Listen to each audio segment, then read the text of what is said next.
باب بر الوالدین وصلۃ الارحام، والدین کے ساتھ حسن سلوک اور رشتہ داروں سے صلہ رحمی کرنے کا بیان۔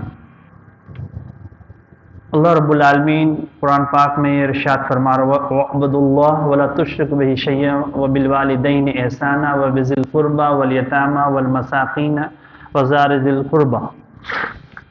اللہ رب العالمین یہ ارشاد فرما رہا ہے کہ تم اللہ کی عبادت کرو، اس کے ساتھ کسی کو شریک نہ کرو کچھ بھی، اور والدین کے ساتھ حسن سلوک کرو اور اپنے قریبی رشتہ داروں کے ساتھ اچھے سلوک کرو۔ دوسری جگہ اللہ رب العالمین یہ ارشاد فرمائے وَقَضَىٰ رَبُّكَ أَلَّا تَعْبُدُوا إِلَّا إِيَّاهُ وَبِالْوَالِدَيْنِ إِحْسَانًا، کہ تیرے رب نے یہ فیصلہ کر دیا ہے کہ تم اس کے ساتھ اچھا سلوک کرو اور والدین کے ساتھ، یعنی کہ تم اپنے والدین کے ساتھ حسن سلوک کرو۔ تو یہاں پر دو تعلقات یعنی دو حقوق کا بیان کیا جا رہا، یعنی سب سے بڑا حق حقوق اللہ کا حق، اور بندوں میں سب سے بڑا حق ہے والدین کا۔ اسی لیے اللہ رب العالمین نے اپنی عبادت کے بعد ان کے ساتھ حسن سلوک کرنے کا حکم دیا، اور اس چیز کے بارے میں ہمیں بتلایا کہ تم اس کے ساتھ اچھا سلوک کرو، اور یہ بھی کہا کہ اگر ان دونوں میں سے ایک یا دونوں بڑھاپے کو پہنچ جائے تو تم ان کے ساتھ بہتر معاملہ کرو، اور ہمیشہ ان کے لیے تم کیا کہو رب ارحمہما کما ربیانی صغیرہ، یعنی ان کے لیے دعا کرو کہ اللہ جس طرح اس نے بچپنا میں میری پرورش کی تو اسی طرح اس پہ رحم فرما۔ اس حدیث یعنی ان آیتوں کے ذریعے اللہ رب العالمین نے پورے کلام پاک میں 6 مقامات ایسے ہیں جو اپنی عبادت کے بعد اللہ نے والدین کے ساتھ حسن سلوک کرنے کا حکم دیا، اور یہ بتلایا کہ تم اس کے ساتھ اچھا سلوک کرو۔ کیوں؟ کیونکہ آگے جو حدیث آ رہی ہے عبداللہ ابن مسعود یہ کہتے فرماتے ہیں کہ میں نے نبی کریم صلی اللہ علیہ وسلم سے پوچھا ای الاعمال احب الی اللہ، کہ اللہ کے نزدیک سب سے پسندیدہ عمل کون سا ہے؟ آپ نے ارشاد فرمایا الصلاۃ علی وقتہا، کہ نماز کو اس کے وقت میں ادا کرنا۔ اس کے بعد قلت ثم ای، پھر اس کے بعد کون؟ آپ نے فرمایا بر الوالدین، والدین کے ساتھ اچھا سلوک کرنا۔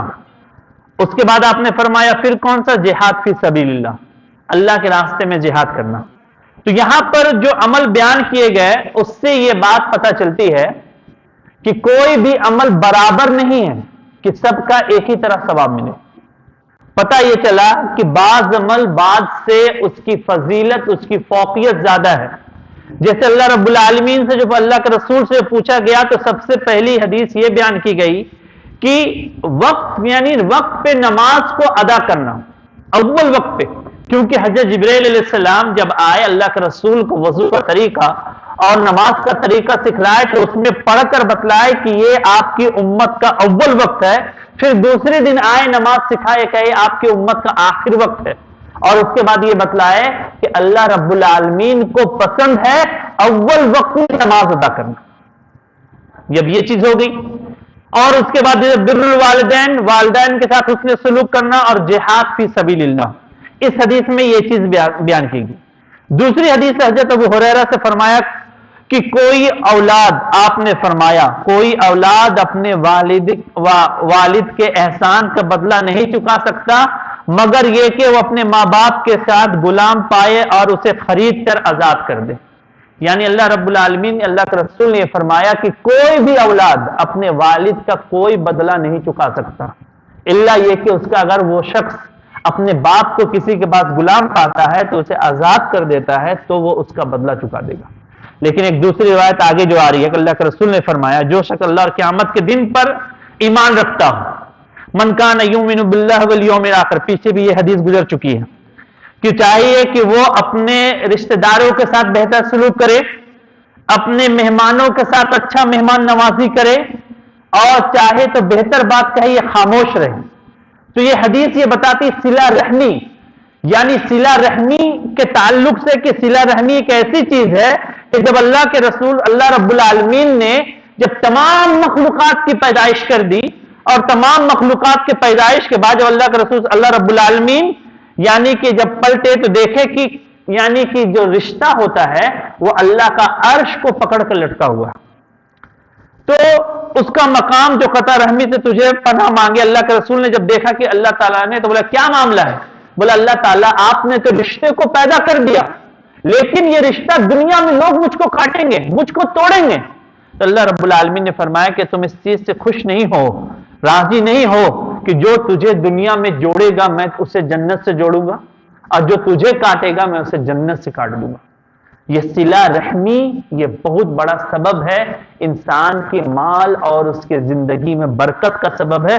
اپنے رشتہ داروں سے ملنا، اس کے ساتھ حسن سلوک کرنا، اور رشتہ داروں میں یعنی رشتے میں سب سے اہم رشتہ ہے ماں باپ کے ساتھ حسن سلوک کرنا، کہ ان کو جھڑکو بھی نہیں، یعنی جھڑکو نہیں، امام نے کثیر اس آیت کی تفسیر میں کہتے ہیں جھڑکو بھی نہیں، یعنی کہتے ہیں کہ ماں باپ کے سامنے اگر سینہ تان کر کوئی کھڑا ہوتا ہے تو وہ بھی نافرمانی میں گنتی آتی ہے۔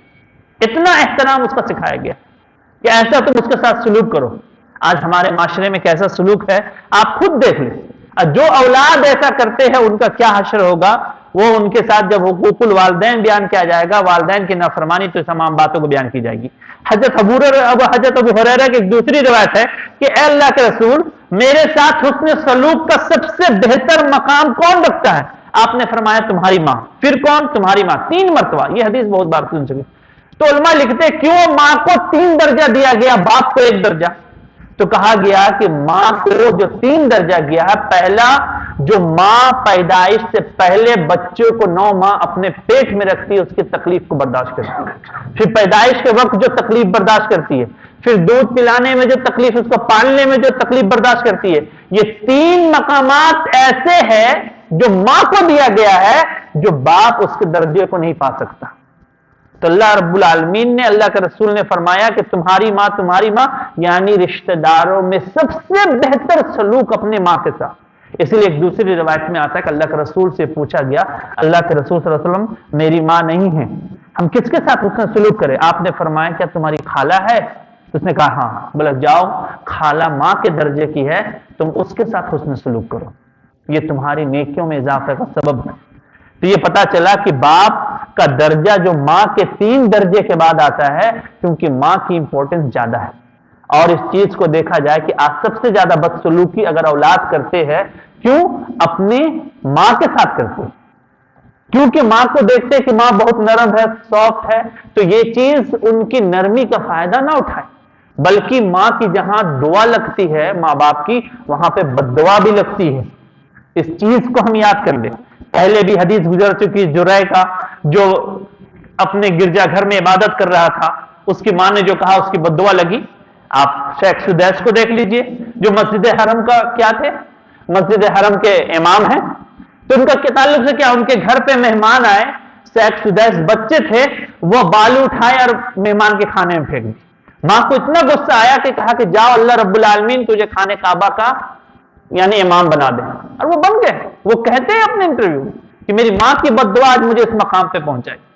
تو آج ماں کی بد دعا، جیسے یہ عبداللہ بن مبارک سے ایک شخص نے آ کر یہ کہا کہ میری ماں، میرے اولاد جو ہے میری باتوں کو نہیں سنتی، میری باتوں کو نہیں مانتا، بہت نافرمانی کرتا ہے۔ تو عبداللہ بن مبارک کہتے کیا تم نے کبھی اس کو بد دعا دی ہے، کبھی اس کو لعنت دی ہے؟ بولا کہ ہو سکتا ہے کہ ہم نے کبھی اس کو بد دعا غصے میں دے دی۔ بولا یہی وہ سبب ہے کہ تمہارے بد دعے کے سبب تو وہ بچہ تمہاری باتوں کو مانتا نہیں، تمہاری نافرمانی کر رہا ہے، کہ کہیں نہ کہیں تمہاری زبان سے ایسے الفاظ ادا ہو گئی جو اللہ نے قبولیت کا وقت تھا وہ قبول ہو گئے۔ سوچ سمجھ کر اپنے اولاد کو ہم کچھ کہیں، کیونکہ اللہ رب العالمین نیت کو بھی دیکھتا ہے کہ کس نیت میں انسان کیا اس کے ساتھ کہہ رہے۔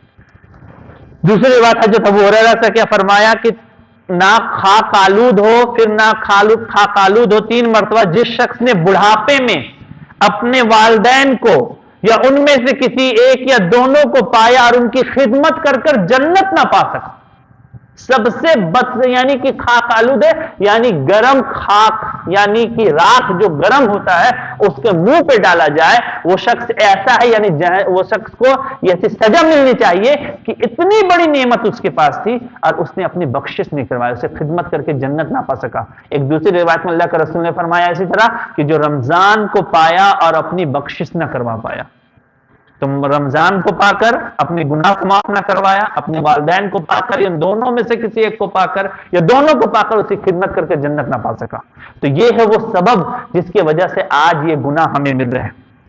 حضرت ابو ہریرہ نے کہا کہ ایک آدمی نے کہا اے اللہ کے رسول، میرے کچھ رشتے دار ہیں، ان میں سے صلہ رحمی کرتا ہوں لیکن وہ مجھ سے قطع تعلق کرتے ہیں، ان سے اچھا سلوک کرتا ہوں، وہ مجھ سے